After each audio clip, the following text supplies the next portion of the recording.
In my faith and my apprenticeship to Jesus, I have found that winning actually comes from seasons of losing, because Jesus talks about it, that if you want to find your life, you actually have to lose it. So stick around and let's talk about that.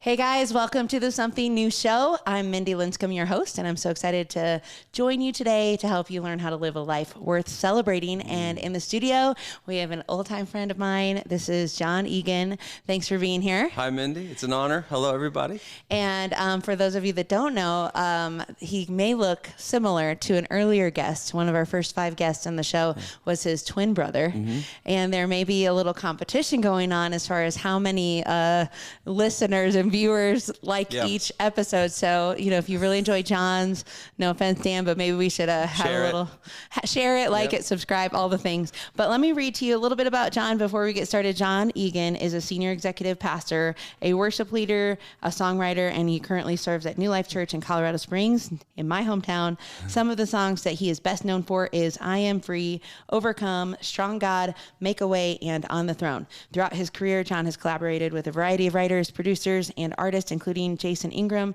Mia Fields, Jeremy Camp, Kari Jobe, and Paul Baloche. He is the dad to 4 kids, wife to Paige, who is my personal friend. She's amazing and loves all things home renovations, water, including a cold plunge. I'm adding that part, and his home state of New Jersey. Wow. So for those of you that don't know Jon, now you have a little bit of backdrop, but I'm just glad. I mean, over 20 years ago, we met in college. That's right. Which is so cool. You were actually worship leading then. Yeah. And I think what's pretty neat is both of us chose a profession early on, and then this is unique. You know, most of our friends have tried multiple professions, and it's kind of unique to both of us that we chose something, and even 20 years later, we're still doing that. So I think that's, I mean, I'm sure you've wondered, like, should I do something else? Yeah, almost just every day. Oh, okay.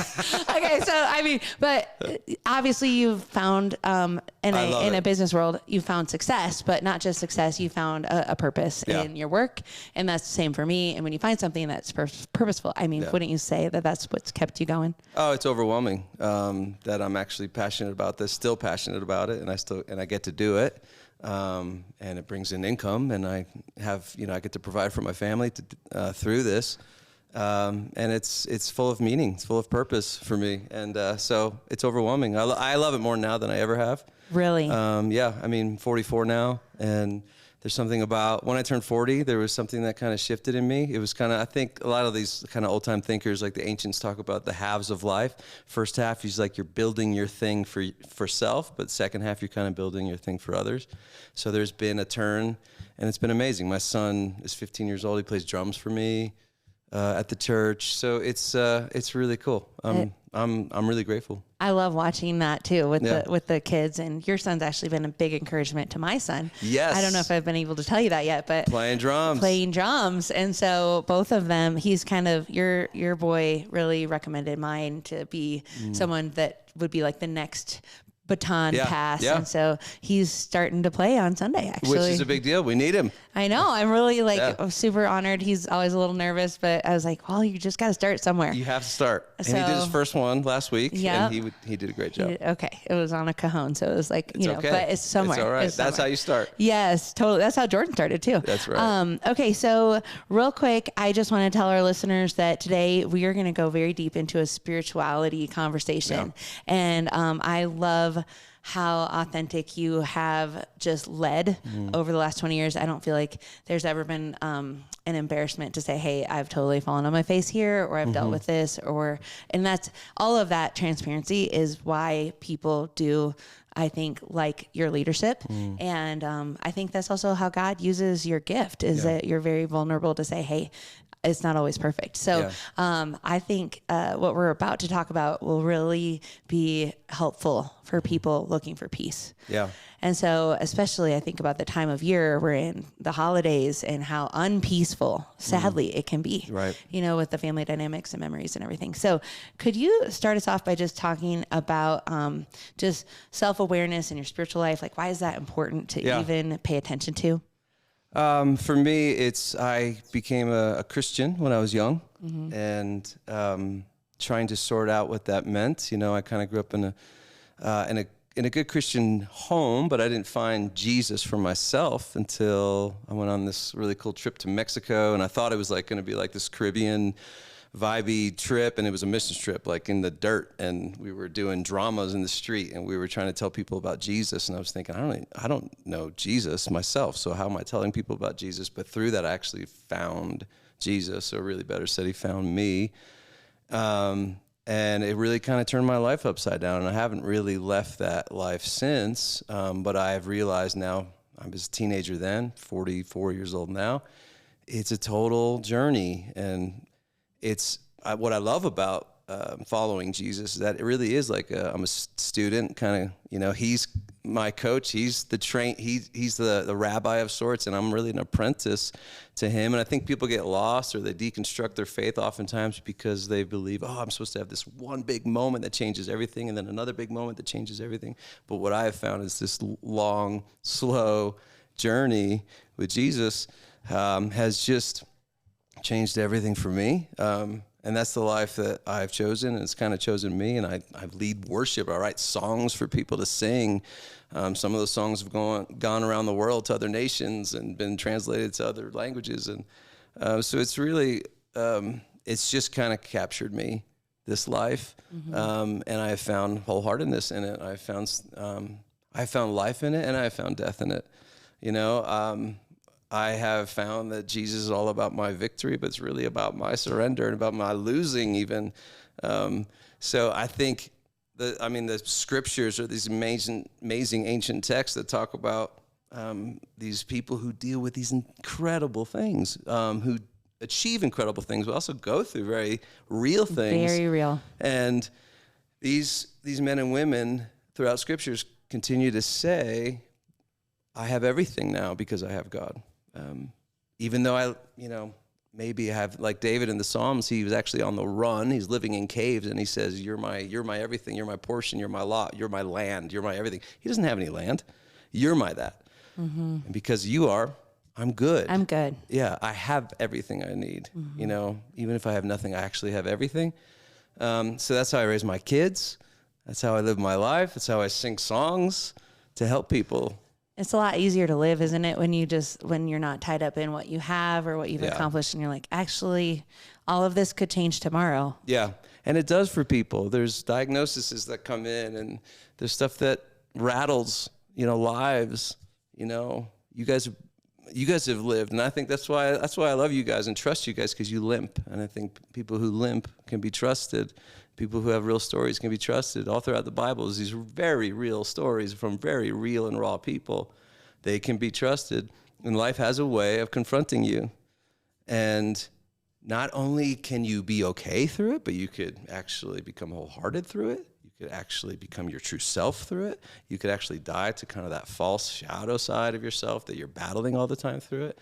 That's what Jesus has been, kind of this shepherd, that mm-hmm. is talked about in Scripture, mm-hmm. who's leading us as sheep, mm-hmm. who are notoriously dumb animals. Yes. But also have intelligence, but they just need to be led and to realize, well, it's not all up to me. I have a leader, I have a shepherd, I have someone guiding me, helping me to lie down on green pastures, near quiet waters. So it's changed everything for me. So I am unashamedly a Jesus guy. Mm-hmm. I've committed my life to following him, studying him, and I want to help people find the same thing as they're trying to search for truth, trying to search for for purpose, for something that means more than just the castles they can build. And I think for both you and I, we could both say that ultimately the only way we found peace is through our relationship with God. That's it. That's exactly right. I mean, in Psalm 77, like, there's nothing on earth that I need more than you. There's nothing that heaven can give me more than but you. I just want, mm-hmm. I have you. Yeah. It doesn't mean we can't have things. I mean, in fact, I know that God has, he puts dreams in our hearts, desires in our hearts to accomplish, to go for it, to be, this pastor in Toronto says that, like, faith actually should be spelled R-I-S-K. Risk, go for it, mm-hmm. get after it. But really, at the end of the day, the reward, you may have stuff on earth to show for it, but the reward ends up really being a person that ends up being Jesus. Mm-hmm. And I really would just say to everyone, while it may look like, okay, these are the rewards that I have attained or you've attained or whatever. Honestly, like the things that I think about at night when I go to sleep are none of those things. Right.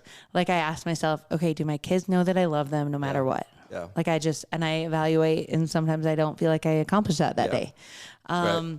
I think about, do I have peace because my marriage we're in unity? Yeah. Like we're in sync. We love each other. There's peace.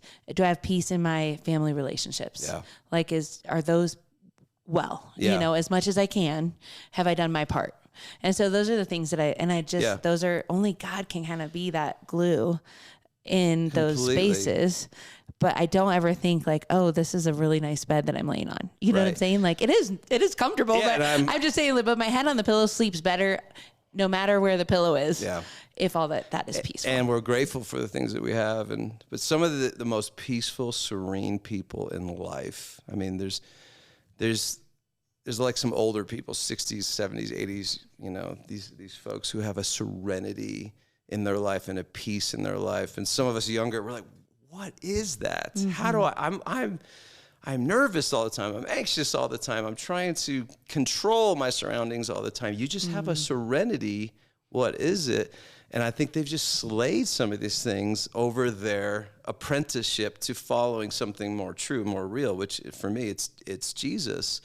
And one of the things is that we could talk about here is just attachments. Like the ancients, these old kind of the early church fathers and mothers talked about attachments a lot, which is such a great lesson for us to learn in kind of modern America, which is it's just it's not desire, because desire is good, especially in the Christian tradition. We're meant to be passionate, to go for it, to take risk, to build, to just be radical. But it's desire that's attached to this need for the outcome to happen exactly the way we need it to happen, and how we often run around with this idea of what we think our life should be like. It should exactly be this. It should exactly be this. And then when things don't go that way, we blame God and leave God, or we manipulate others or control others so we can get what we think we need. And a lot of times people do it in the name of God.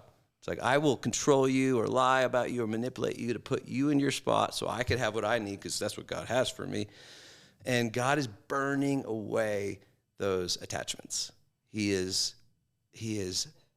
having us inviting us to a journey to walk with him, where we realize that though desire is good, as long as we think we have to have something or someone to be happy, actually we just won't be happy. Mm-hmm. We never will be. We'll control, we'll manipulate. Mm-hmm. And that's why I love being in my 40s, because I feel like some of this stuff you don't understand until you get in your 40s. And my 20s and 30s I was touring, and I love touring, and we were writing songs and albums. I was still writing songs, still doing albums. I love all of it, but really it's just a very different reason. It's not so much so I could be okay in the world, but it's to help others be okay in the world. And I think you've built this amazing company here, Mindi. It's so you could be okay in the world? No, I think it's so your team can be okay in the world. Mm. Like I saw your Instagram videos yesterday of all those red jackets, and it's like, that is community. Mm-hmm. But the thing is, no one would know. Maybe no one would know what's going on in you. But I think Jesus is with you to say, like, I want you to build this for them, And that's where I've been. That's where I've been at, and that's the things that have really brought really more peace, more joy. Mm-hmm. And if I'm known or not, I don't know. Right. There's been seasons where I've been known and had a certain kind of notoriety, won awards, and then there's seasons of just drought. It's like, this song will do it, and then nothing, And it's just a beautiful, long, painstaking, but glorious journey. And the sooner people can realize that you're never really in control. Yes. It's just so much more freedom. I heard a psychologist the other day say that we actually only have control over about 15% of our lives. I believe it. 85% we do not. I totally. But we are anxious thinking we control more, like 85%. Exactly. And every single person I mentor, coach, whatever, I say, okay, you can control these things, and it's like a small list. So this is what you can do, and the rest is not up to you, and you can't think about those things. Yeah, and you have to kind of surrender. Mm-hmm.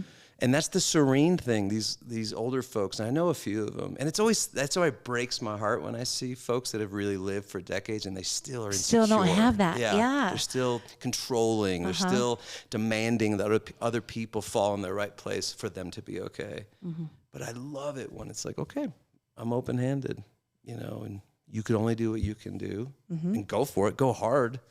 But don't fall apart when it doesn't happen, because that's part of it. Yeah. That's okay. I can see your dad in you when you say that. I love it. Just that wisdom. I've got a good dad. You do. And he's 73 and he's steady. He's calm.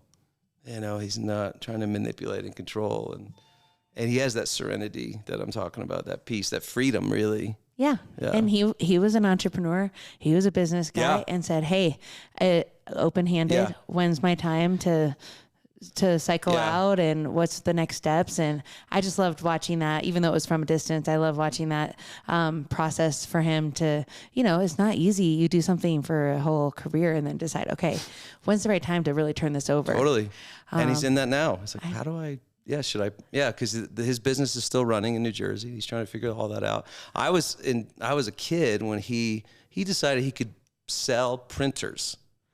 We grew up right outside of New York City. Right. And there's this printer that came out from this obscure company in Minnesota. Sorry, this is a bit of a rabbit trail, but it's cool. It's fun. Yeah.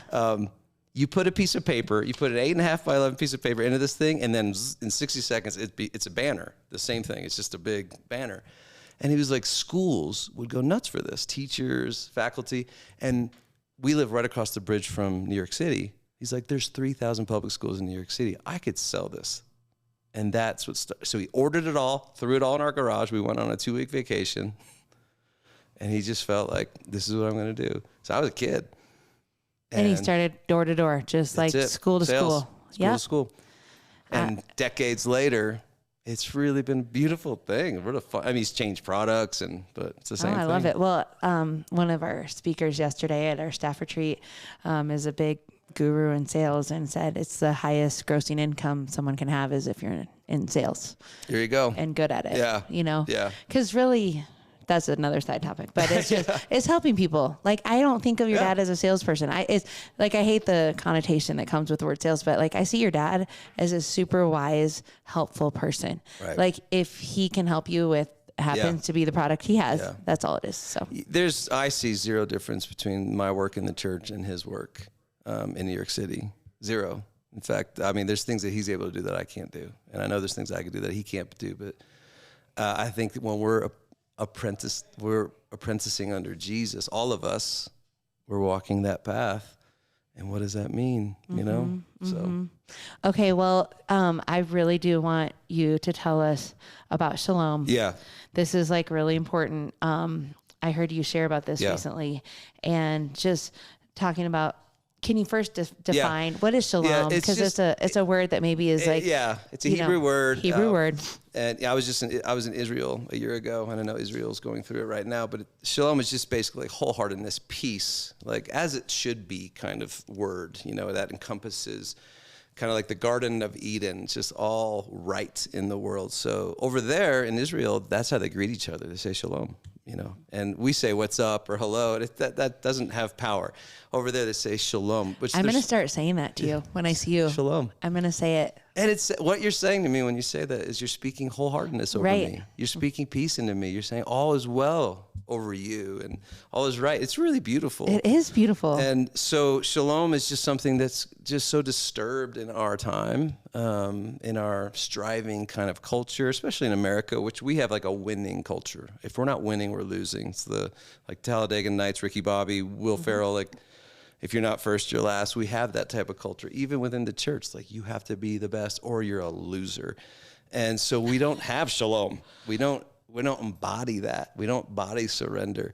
So there's this great seminary professor named Robert Mulholland who has like these 4, he calls them sins. And sins could be a loaded word that can kind of scare people. And I'm not talking about you did bad, or I'm talking about sin as defined by this. There's this great theologian, Robert Plantinga, who said sin is just this culpable disturbance of Shalom. It's a breaking of the wholeheartedness that we're invited to. It's a breaking and a disturbance, but we're culpable in it.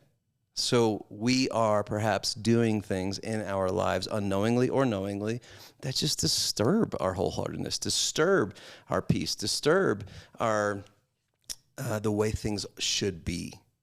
True self, centered self, integrated self. There's all kinds of words that we could I can tell he's been through some counseling. Oh, everyone should go through like counseling. all these terms, I'm like, yep. Well, and it's just these guys from the past that just have this language that's just better than ours. It is. It's just, it helps. Maybe you should tell people your favorite book really fast on that stuff. Like, or would you say, okay, the book that I'm going to reference here it's a book called An Invitation to a Journey. So, An invitation to a journey. And it's about the long road, which I'm trying to live. I've been at my church for 22 years. I've been leading worship for 22 years. I'm not trying to wear that like a badge or anything, but I'm trying to do what these guys are telling us to do. To pick a thing and just do it. Stick to it. And then it's so rare. Yeah, it is rare. And we don't always have control over it. And I know it's not always our... like what worked out for us. But I mean, I think of our grandparents. I think of our parents. They did the same career. Yeah. Their whole lives. Their whole life. Whether that was good or bad, what I admire, let me point out what I admire. I admire the consistency to decide it doesn't have to be new and exciting or the shiny penny. Right. Like I'm going to do the right thing and show up even when I don't feel like it, That's it. over a long period of time. Yeah. And really, I think that has like a legacy in itself. And they live a totally amazing life. It's more biographical than verbal. They're not like, oh, look at me. They just live it. And we all look at them and go, tell us your secrets. Yeah. How do we do that? Yep. So I'm trying to do that. You're trying to do that. We're trying to do that. Mm-hmm. So the quick things you want to. Yeah, I want to handle. Yeah, what would disrupt? We don't even have to call them sins because that could be. We can just call them disturbances. Disturbances of Shalom. So he talks about these 4 things that God is just trying to burn away from our lives, the stuff that we kind of live with knowingly or unknowingly. That's disturbing these things. So the first one is like no one really deals with. The first one is like if you're a murderer or an adulterer. It's like it's like the things that you're kind of like I don't want to be that. I understand that's wrong. Even murderers are in prison kind of thinking, maybe I shouldn't have murdered. The second one, so that one's like pretty clear. The second one is it's called deliberate sins. And this is where it starts to kind of get into our mix. The deliberate sins are stuff that's like really culturally acceptable. Like just people do it, but you also kind of know it's not great or it's a little wrong, or in Christian vernacular, it's just not really the way of Jesus. That could be like cheating on something. Like I always joke that my kids, I have twins who are 15, Jones and Izzy, and they have to get 50 hours each of driving time before they can get their license. So, but it's on your honor. Paige, you sign off a paper. So Paige and we have twins, so that's 100 hours of driving time that we have to do. So I was totally thinking because it's acceptable in our world, even in church world, cheat. It's an app. All you got to do is start driving, stop driving. I was like, I'm not going to do 100 hours. But then I started like studying this book. I was like, this falls perfectly under this like deliberate disturbance thing. Like I'm deliberately going to cheat. So I told my kids, we're not cheating. We're going to do every minute, every hour, because how you do anything is how you do everything. Or it's like a show, like someone's like, you got to watch this show. It's so amazing. And then you're watching it and you're going, this is so dark. And this is disturbing me, and it's acceptable. Anyway, so that's that. So you pick your thing, but it's like the way people do business. You could manipulate something. You could fudge something. Is that really the way that you should do it? So that's something that could disturb Shalom. So that's like behavioral stuff. The second 2 are more fun. The third one is called like unconscious. So you're not really aware. This is more your blind spots. This is kind of stuff we've talked about already. It's kind of like our false self, the shadow side, what's motivating us to do what we do. And there's this great little parable about a guy who was looking for his keys. He lost his keys in his house, and then he goes to out front because there's a street lamp, and he's looking for his keys. And his neighbor's like, what are you looking for? And he's like, I'm looking for my keys. Oh, we'll help you. So the neighbors come. And finally, someone's like, we're not finding your keys. Do you know where you left them last? He's like, yeah, I left them in the house. And like, well, why are we looking out here? And he just said, because there's so good light out here. And the proverb, what it means is that we often have issues inside, in the key to our peace is in us, is the issues of the self, the inner world. And we're trying to find ourselves outside with performance, with winning, with success, with reputation, when we really need to go in. So that you mentioned counseling, that's a good thing for people to do. And for me, I'm if you're an Enneagram person, I'm an Enneagram 4, so it's a real kind of ease with me feeling my emotions. But a lot of people don't have that ease. Mm-hmm. But it's important that they figure out a way to get in touch with themselves. Well, I saw that you used to think you're an extrovert, and then you realized, was that through counseling that you're not? It was overwhelming. It was someone just saying, you're not an extrovert. But the world I was living in expected that I would be one and wanted me to be one. But I was dying inside. I just needed to get alone. I needed to be replenished. I just loved being alone. My favorite time of day was just climbing into my bed. I was like, no one's bothering me. And so it was really, it was liberating. I think I'm getting more introverted as I get older. Oh, you and me both. I'm like, I still know I'm an extrovert. I love being around people, but I do find that I reach a capacity now that I'm like, okay, I am really okay missing something tonight if it means I can get to bed earlier. I'm saying.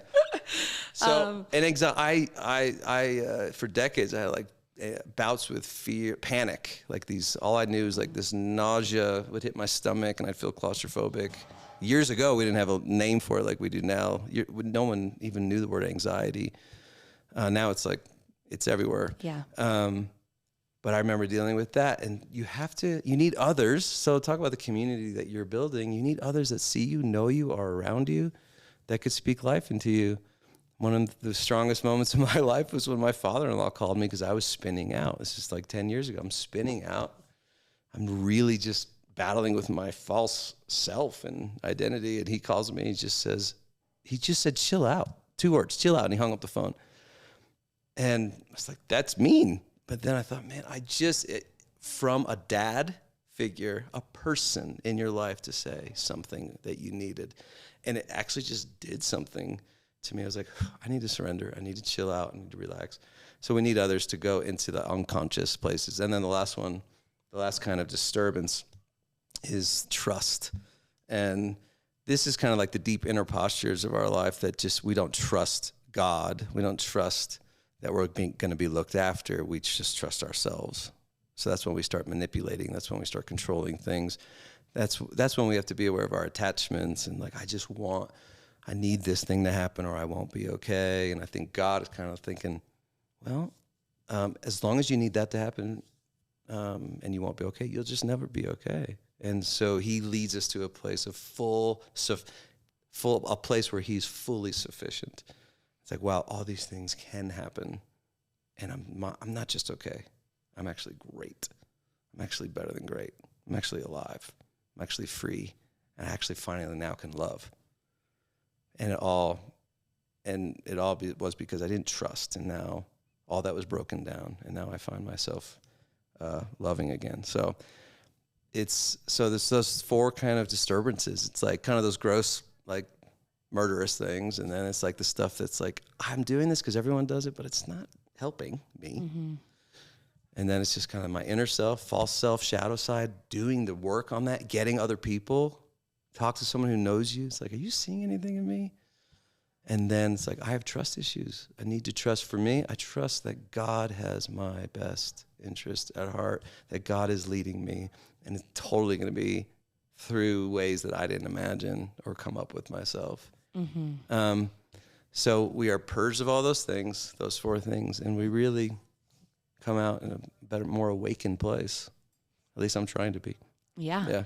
Well, I mean, I've seen, from a distance, but over the years, just how you have come just up for air again and just said, okay, like I've been through hard times, mm-hmm. like you said, walking with a limp, been through hard times, and you have, like we all have. And I love how transparent you were about just some of that anxiety without even having names for it earlier. Yeah. And then just saying, okay, this is actually something I'm dealing with. 'Cause so often we just think everyone's got it together, when even the most veteran, I mean, I'm sure even your dad would say he's had hard things he's had to go through. And, you look at those sages, if you will, and you're just like, okay, well, what did you go through because I think you are, it seems like you're so peaceful. You have shalom. Yeah. But when you sit down with those people that are older that you keep talking about, usually they all have such an amazing story. Yes. And so I would encourage people, if they know someone that's very peaceful, that has a lot of... How did you get there? Yeah. What did you walk through? What dragons did you have to slay to get there? Exactly. And what I think we'll all find is that it took them a while. It didn't happen overnight. It did not happen overnight. And I'm all about the big moment. And I think there are big moments like that changed me. I've heard insane stories about encounters with God where people are different, but the majority is it took decades. Yes.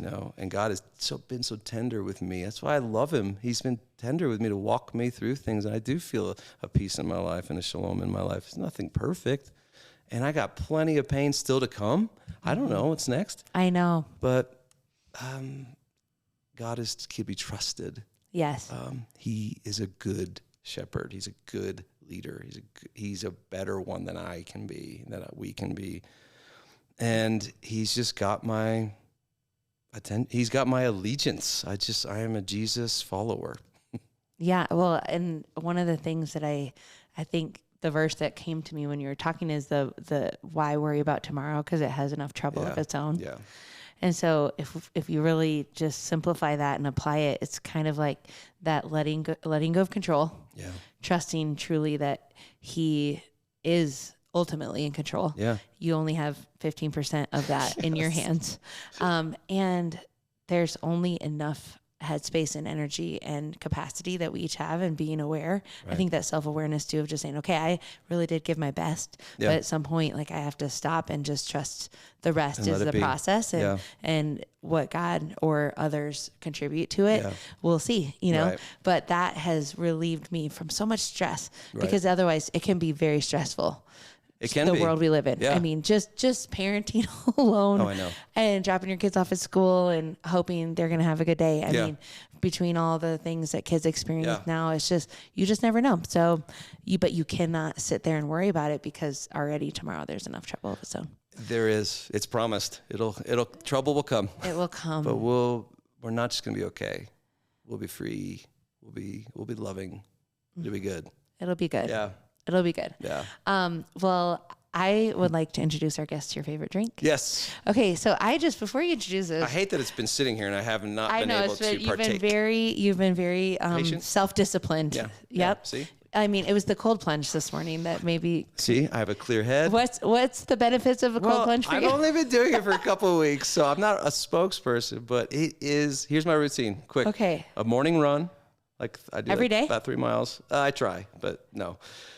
Morning run, and then cold plunge for 3 minutes, and like 34 degrees of water. 34 degrees. Okay. Yeah, and then like I warm up like by this like little space heater, and I read and stuff, because you want your body to warm up naturally. And then I take a hot shower, and it is amazing. I'm just saying, it's incredible. What got you into it? Somebody talking about it, Instagram, whatever? Yeah, a friend of mine was all about it, and then it's all, as soon as you think about it, then it's all over your phone. And then I learned about it, and it's just all these benefits. All right. Are you tracking your HRV and all that too? No. I'm very this is really like poor man's version. I got a little tub, but it's fun. And you warm up outside afterwards? I do for a few minutes outside. It's amazing. Even in the winter in Colorado? Yeah. You do? Okay. Yeah. So you did that this morning. I did. But my main question for you is, John, back in college, we were sitting at Nordaggio's, that was a coffee shop. And for 20 some years, you've been drinking these fun coffee drinks. Yeah. But out of all the drinks, this is your favorite? This is. Can I say what it is? Yes. A chai tea latte. Chai tea latte. Why? Why is that the best one? I think a warm drink. I'm just in shock. Okay, I think any warm drink. Just brings peace to your body. Okay, I can get behind warm. That is. Yeah, because it is the same temperature probably as what the interior. Yeah. And then in Tulsa, Oklahoma, at Nordaggio's, the best coffee shop in the world. I was the barista there, Okay, well, you guys had the best chai tea latte. I actually agree. I don't know what the brand was, but it was so tasty. But that's where you got hooked on it? Yeah. Yeah. No so way. Now, 20-something years later, yes, when I want something that's just like, oh, that's good. So good. Okay, well, this is an ode you to guys our brought me one. ode to our former stomping grounds here. Cheers. Cheers to you. Cheers. Do you have the same thing? I do. I'm trying your drink. You're right, though. Now I'm remembering the other one, and it is. This one's better. good, though. It is good, and it's not as hot anymore. I'm sorry. Well, it's okay. Okay, well, that was a really good conversation. I really loved it. I am looking forward to continuing that. But for today, if you guys enjoyed this, please like, subscribe, comment, follow Jon Egan on Instagram for more of his stories. It's just Jon-E. Jon C. Egan. Jon-C. My middle name's Christian. Oh. Not just because I'm a Christian, but it's actually my middle name. Jon C. Egan. Jon C. Egan. I love it. Follow him on Instagram. He's very active over there. You can check out his music. Yeah. It's amazing. And we're so glad you guys joined us today. Have a good one. Cheers. Thanks for listening. Be sure to subscribe to the show, rate, review, and share with a friend. Also, follow The Something New Show on Instagram and Facebook. If you want a fuller experience, watch the show on YouTube to help you create a life worth celebrating.